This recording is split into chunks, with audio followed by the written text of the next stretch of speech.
Supreme കോടതിയിൽ വളരെ പ്രധാനപ്പെട്ട ഡെവലപ്മെന്റ് ഇതുമായി ബന്ധപ്പെട്ട് നടക്കുന്നുണ്ട്. നമുക്കറിയാം, അർജുന്റെ ജീവൻ രക്ഷിക്കാൻ ഇടപെടണമെന്ന് ആവശ്യപ്പെട്ടുകൊണ്ട്, തെരച്ചിലിൽ ഇടപെടണമെന്ന് ആവശ്യപ്പെട്ടുകൊണ്ട് സുപ്രീം കോടതിയിൽ ഹർജി ഉണ്ടായിരുന്നു. ആ ഹർജിയിൽ ഇപ്പോൾ സുപ്രീം കോടതി പറഞ്ഞിരിക്കുന്നത് കർണാടക ഹൈക്കോടതിയെ സമീപിക്കുന്നതാണ് ഉചിതമെന്നാണ് ഇപ്പോൾ ഹർജിക്കാരനോട് സുപ്രീം കോടതി പറഞ്ഞിരിക്കുന്നത്. വിഷയം ഉടൻ പരിഗണിക്കാൻ ഹൈക്കോടതി ചീഫ്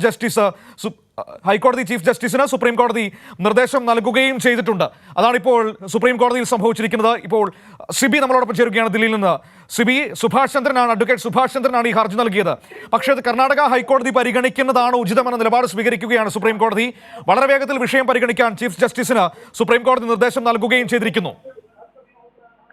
മനു, തീർച്ചയായും ഇതിൽ ആർട്ടിക്കിൾ അനുച്ഛേദം 32 അനുസരിച്ചായിരുന്നു ഈ അഡ്വക്കേറ്റ് സുഭാഷ് ചന്ദ്രൻ ഇത്തരത്തിലൊരു ഹർജി സുപ്രീം കോടതി നൽകിയത്.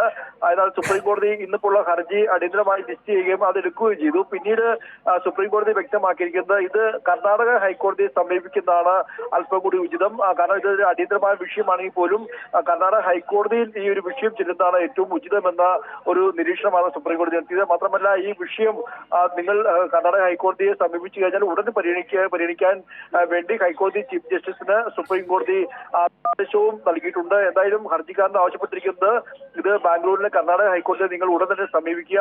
ഇതൊരു അടിയന്തരമായ വിഷയം തന്നെയാണ്. പക്ഷേ ഇത് സുപ്രീം കോടതിയിൽ ഇപ്പോൾ പരിഗണിക്കാൻ കഴിയില്ല. കാരണം ഇതിൽ ഉചിതം കർണാടക ഹൈക്കോടതിയാണ്. ആ കർണാടക ഹൈക്കോടതിയെ ഉടൻ തന്നെ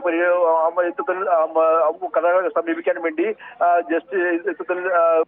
സുപ്രീം കോടതി നിർദ്ദേശം നൽകുകയായിരുന്നു. എന്തായാലും ഈ വിഷയം കർണാടക ഹൈക്കോടതിയിൽ എത്തിയാൽ ഉടൻ തന്നെ പരിഗണിക്കാൻ വേണ്ടിയുള്ള നിർദ്ദേശം ചീഫ് ജസ്റ്റിസിന് സുപ്രീം കോടതി നൽകിയിട്ടുണ്ട്. മനു, ശരി, ഏതായാലും വളരെ പ്രധാനപ്പെട്ട ഒരു നീക്കം സുപ്രീം കോടതിയിൽ നടന്നിരിക്കുന്നു. കർണാടക ഹൈക്കോടതിയെ സമീപിക്കുന്നതാണ് ഉചിതമെന്ന് സുപ്രീം കോടതി നിരീക്ഷിച്ചിരിക്കുകയാണ്.